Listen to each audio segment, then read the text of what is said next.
welcome back, everybody, to another episode of the Nonprofit Show.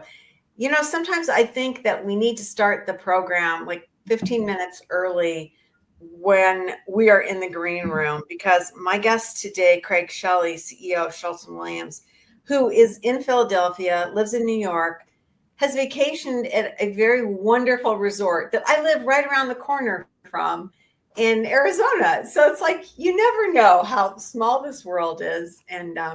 But we were razzing him because he came at the worst possible time during the height of the summer. So after this conversation, we're going to get you back here when the weather's good. Just for you travel aficionados out there, if you don't mind being hot, really good prices to visit Phoenix, Arizona in the summer. So just put that. Oh my God, it's such a scam because it's hot and yeah, but we got to talk about new shifts in philosophy, in philanthropy, and this is a philosophic conversation because Craig's going to talk to us about what he sees, what's going on, what we should be thinking about. And really, we are in a time of a lot of change and tumult. I mean, we always are, but it seems like this is a new set of changes that we need to be thinking about. And so Craig's going to help us navigate this amazing conversation. We get to navigate amazing conversations every day because we have phenomenal presenting sponsors, most who've been with us since day one.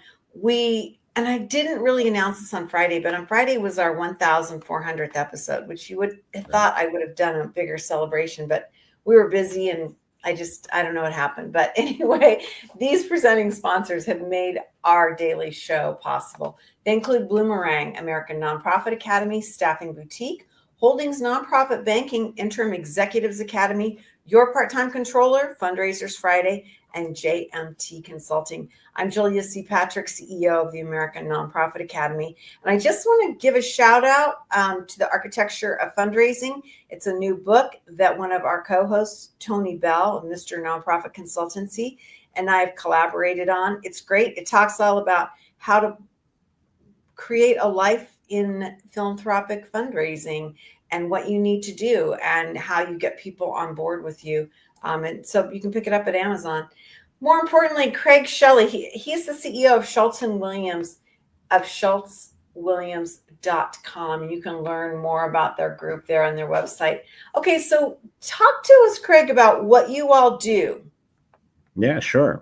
Thanks for having me. I'm excited to be here and chat with you all about some trends and what's going on out here in the world of fundraising. But Schultz Williams, for nearly 40 years, we've worked exclusively with nonprofits. We're a team of 50 or so fundraisers and strategists. We are based out of an office in Philadelphia, but we serve clients all across the country. And really, we do three things. We help nonprofits raise more money. We help nonprofits develop and build consensus around better strategies. And we help nonprofits market themselves to grow their donor bases, grow their membership bases, and grow their base of advocates. Amazing. Do you do this like on a project basis where you're pulled in for a capital campaign or milestone marketing, or is this more like an ongoing, this is what your strategy should be moving forward? Or it's probably both, but yeah, we can do both. I mean, right. We do capital campaign. I don't like the term feasibility studies because in some ways everything is feasible if you spend enough time and money, but so we do feasibility studies, we do campaign management, we do outsourced staff solutions. If you need a chief development officer, they're out on leave. But we also do strategic plans, or you have just one set of strategic issues you want us to help you navigate. And then we're also, our marketing arm really is focused on direct response, right? So direct mail, digital. We have an amazing team that does all that as well. Awesome. Wow. Well, I think you're like the perfect person then to be talking about some of these things that you're seeing and your team is seeing. And so let's jump into this with the concept of trust and transparency. These are buzzwords that everybody's bandying about, trust, philanthropy. What do you see here? It's an interesting time, right? And you're right. We've been talking about trust-based philanthropy for a while, and it means different things to different people. But in the context of right now in this moment, I feel like people are more skeptical of institutions than they ever have been before, which makes them lack trust in nonprofits, right? So I think for nonprofits, it's more important than ever to be clear about how you communicate, clear about what you're doing with funds, and really clear about your values. I mean, I think a lot in terms of like, there's been this huge, 180 shift in kind of how people think about equity and diversity. It went from like, you have to be for it to now you have to be against it. But if you're an organization that's what you do and it's core to what you do, like you can't, that is who you are. So be it, right? Like don't hide from it. And I think we're in a time when people are hiding from themselves because they're trying to say the thing that they think you want them to say. And I think that just creates or erodes trust even quicker, right? So that's kind of the baseline when I think about trust is right now people don't seem to trust anything. So you need to be about who you are and be clear and transparent. It's so fascinating that you would say this. I was working with a board last weekend at a retreat, and the word fear came up, and how these board members, they work with such an august, important organization that has decades of perfect service, right? And even they were kind of owning that there's a certain degree of fear, and they're afraid to say the wrong thing. And this is just being stewards of an organization. This isn't even like sitting across the table from a donor or stakeholder. And I was taken aback at how these high profile folks really were kind of, to your point, pulling back a little bit. And I was just shocked, actually, to be really honest with you. I found that they needed kind of like a rallying point. They needed confidence to say, look at what you do and how you do it. You should be super proud of this mission and don't fall into this miasma of fear. Yeah, and you're right. I think fear is pervasive in so many parts of everybody's lives today. But like, I mean, one of the organizations we work with, Third Way, they had maybe it was 2 months ago or so, they came out with like a list of words that like we in the sort of nonprofit social impact sector and political world like have made up words, right, that don't sound like the way real people talk. And I think that's one of the things that has started to scare people, right? Like I don't even know how to describe the thing that I'm trying to solve or the people I'm trying to help. And if I describe it the wrong way, suddenly I'm a problem, right? So I think that there's fear there.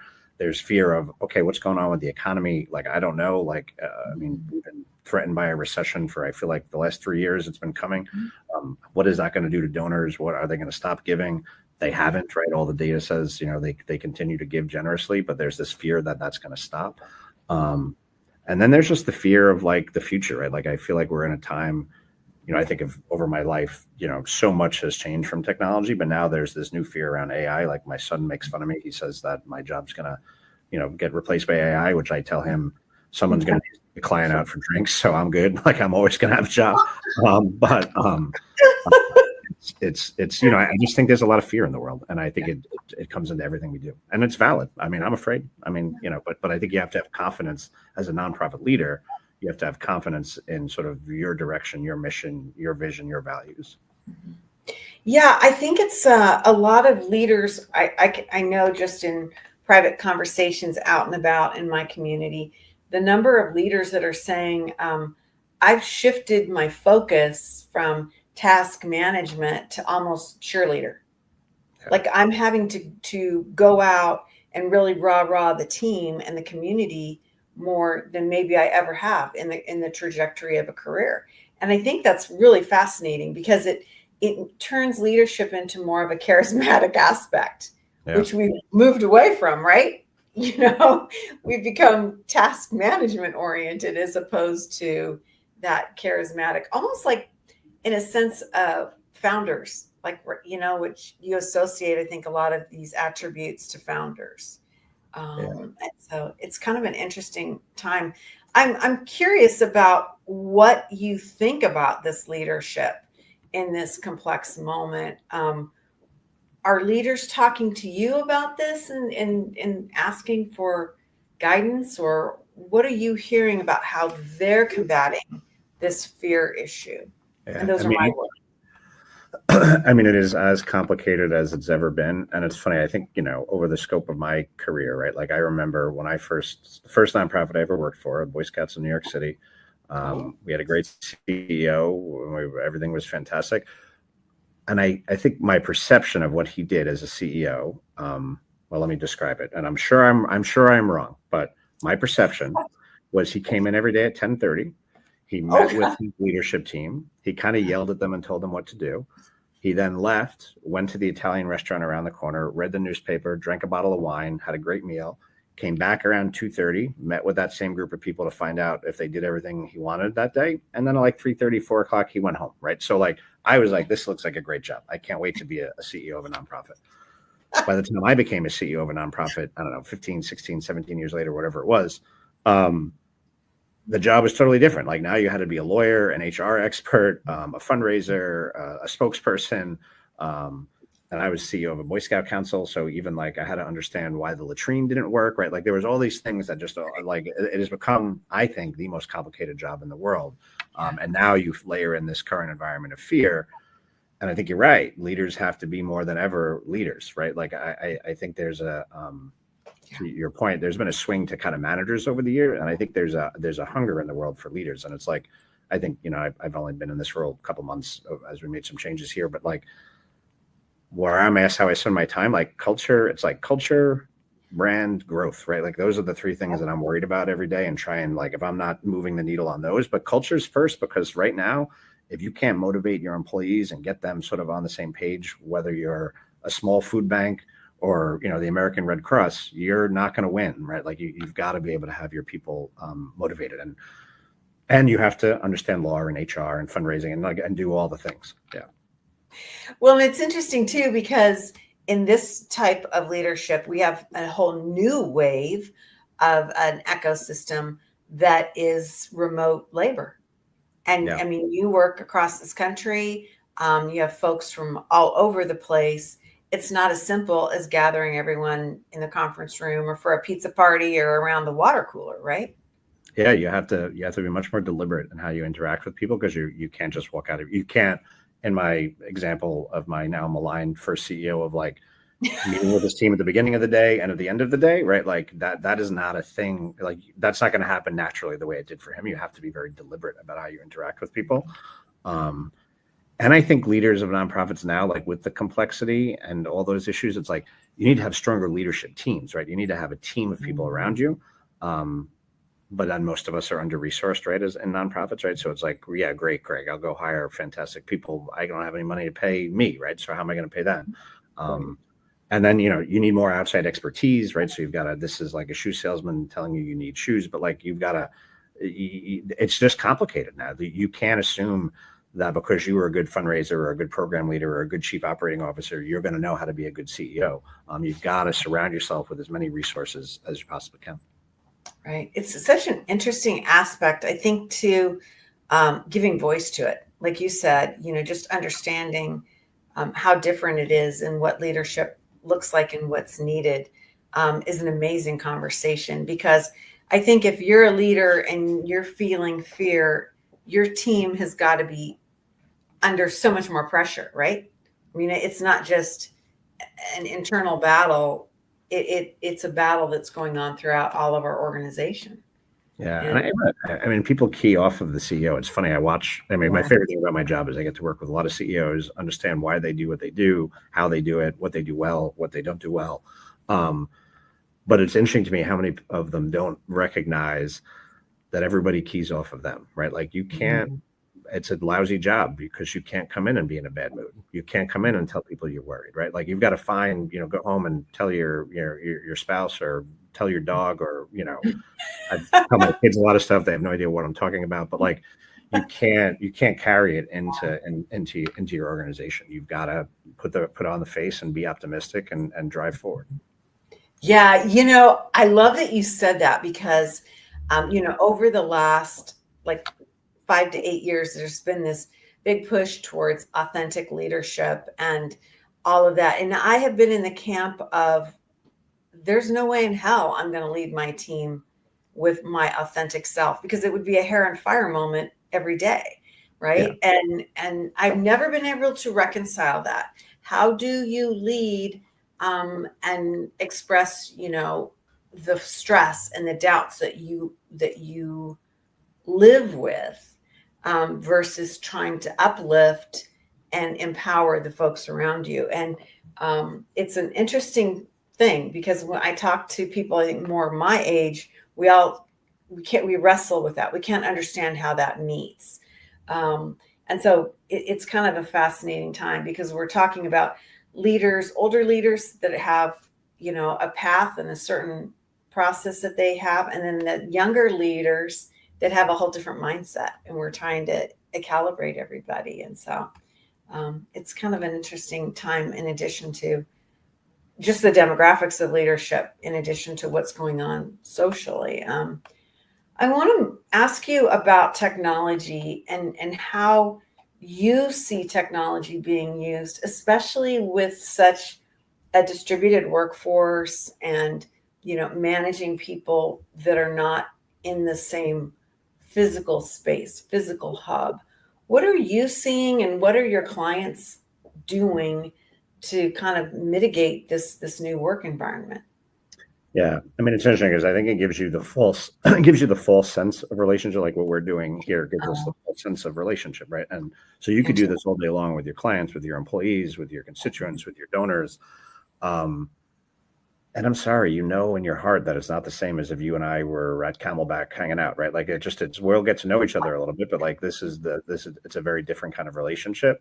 So the relationships aren't as deep, right? So when you talk about this idea of bringing your authentic self to work, right? Like,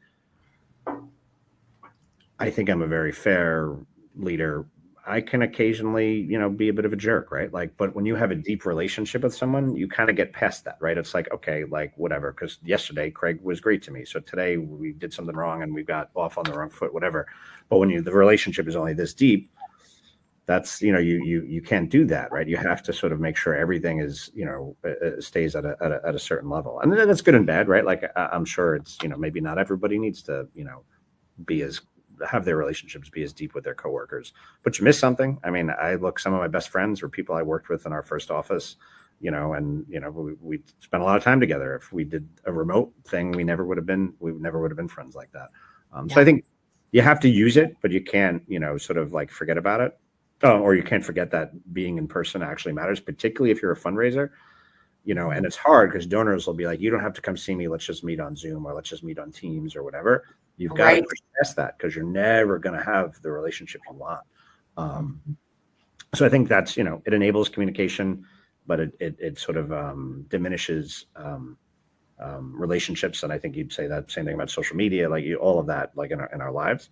And then you've got this whole wave of AI coming, right? Like, and I think, when I look at nonprofits, we're historically on the back curve, or on the behind the curve of technology, and bringing it on. If you're still debating if you should use AI, you've that ship is left. Like, so you need to understand what you're doing, why you're doing it. It can drive efficiency. You can do things faster. You can automate things. I think of like a big organization I worked with a bunch of years back, Guide Dogs for the Blind. Hundreds of thousands of donors. So how do the major gift offices figure out which of the direct mail donors they should pay attention to? Well, once we automated wealth screening and set in like certain criteria, if they hit these triggers, once a week, this report goes out to the gift officers and they follow up, right? Like that's a simple like automation that changed the entire way they raise money, right? And that stuff is abundant. You can automate thank you letters. There's just so many things. So you're missing out, I think, if you're not doing some of this. How do you talk to your clients, and what do you observe in the industry with the sense with younger fundraisers or newer fundraisers who are more comfortable and who feel they can be more efficient, going online and having digital conversations? How do you navigate them to rethink that one-on-one, the power of one-on-one? Or do you? No, I mean, I try and illustrate it, right? Like I try and, even in your relationships with those fundraisers, it's like, do you feel better that we're having this conversation in person, or would you feel better if we were having it, virtually? So that's sort of helping them understand that is a little bit of it. But I also think of and there's a great, a company Givesy version 2 AI, like they're doing these autonomous fundraisers, and it's fantastic. And it's a great way to reach donors that you can't, normally reach, and all the things. But it's like, if you want to have that relationship, like as a fundraiser, if you just want to have a digital relationship, your fear that you're going to get replaced by autonomous fundraisers is 100% valid, because you are bringing nothing more to the table than they can bring to the table as an AI empowered thing. Now, right? So you take a great tool to expand reach. If you diminish the way you do your job, that great tool becomes your replacement, right? So if for no other reason than self-interest, get out there and make relationships with your donors and your coworkers and all the things, because if not, who needs you? Yeah. Yeah. I love that you said that. I think that's really interesting, because I think that it's something that we haven't really fully understood, what the end game piece, and it's not really an end game. It's something that keeps changing every, as they say, 72 hours. But I think that it's really smart that you're bringing this up to really look at that human connection, because ultimately it's almost like what we were saying when we started off: task management versus leadership. You can task manage yourself to death and then kind of forget about that human side of leadership and what you need to be, thinking about. I want to move on. We don't have a lot of time left with you, which is a shame, because I'm just fascinated by your observations and your connectivity to so many different types of nonprofits. But how do we take all these pieces of a changing sector? The philanthropic nature of people is not changing. I believe it's the environment which is changing, right? So how do we center people and partnerships, and how do we kind of bring it back in? Yeah, well, I think it starts, if you go back, to that idea of a CEO's job being more complicated than ever. But I think if you think about the concentric circles of people that are important to your organization, a lot of people look past the ones that are, right outside their office, right? So I think you have to recognize that the first set of people that are maybe your most important stakeholders are your staff, right? So you have to invest in those people.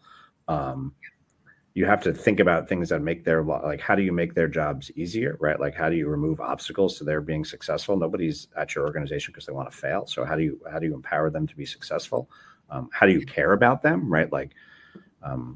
I, to an annoying degree, ask people about their personal lives, because I want to understand who you are and what makes you tick, right? So when I'm thinking about centering people, I start with the group of people that you work with.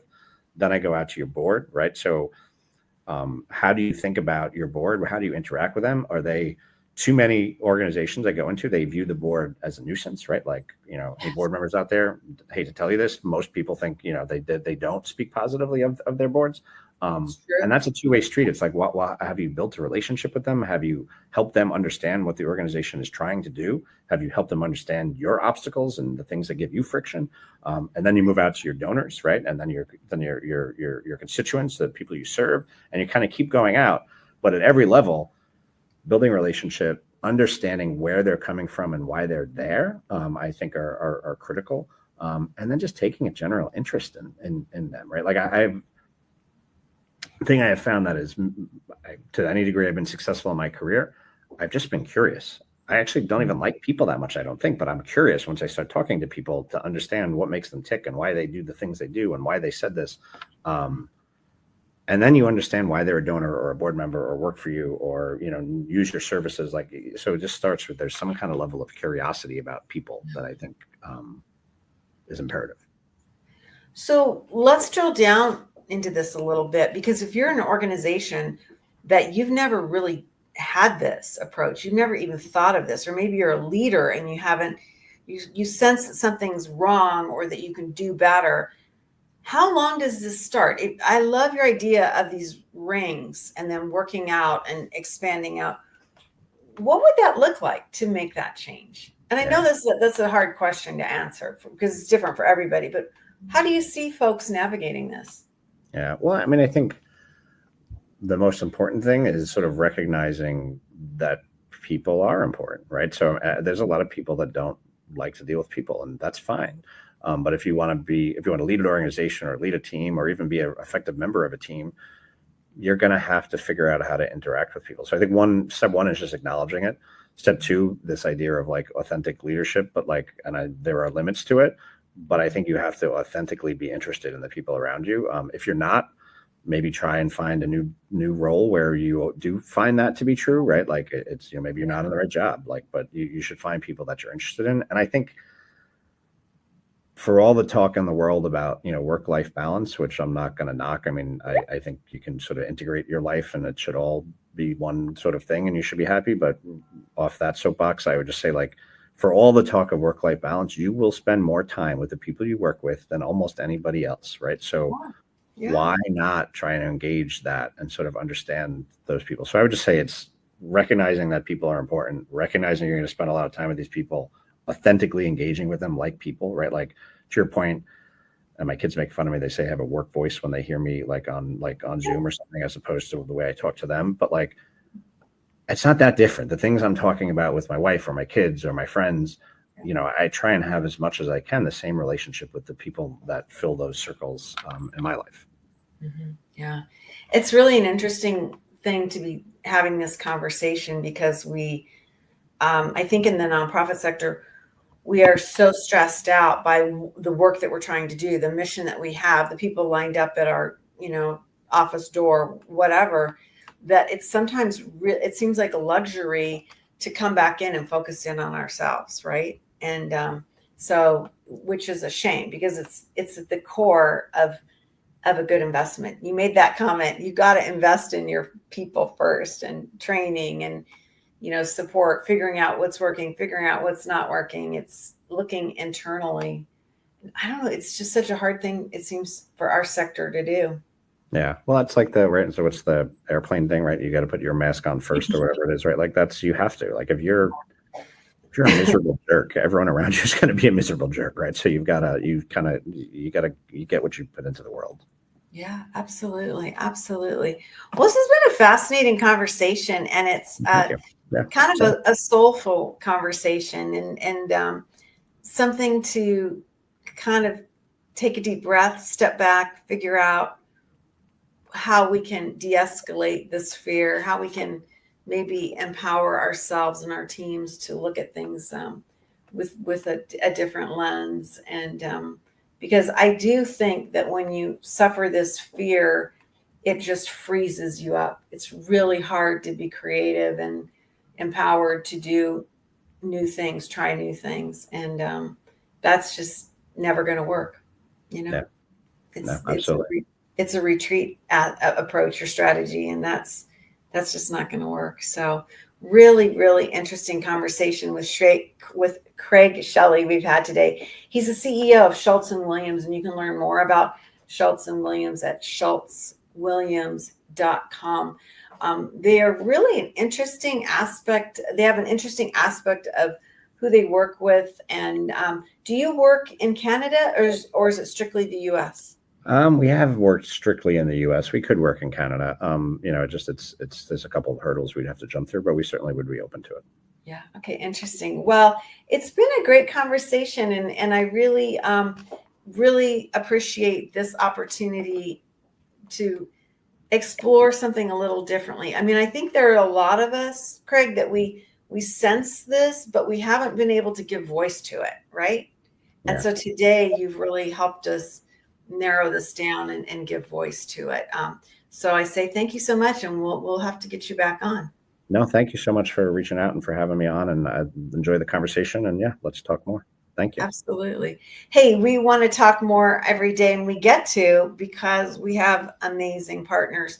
They include Bloomerang, American Nonprofit Academy, Staffing Boutique, Holdings Nonprofit Banking, Interim Executives Academy, Your Part-Time Controller, Fundraisers Friday, and JMT Consulting. These are the folks that are the backbone of who support us here on the Nonprofit Show. As I mentioned, we just finished our 1,400th episode last week, and we are in our 6th year of broadcasting. So these folks really do make it possible for us. As we end each and every episode of the Nonprofit Show, we leave with this message. And it means something different to me every time I say it, every day I say it. And today it's really meaning something else yet again. And it goes like this: to stay well so you can do well. Thanks, everyone, and we'll see you again.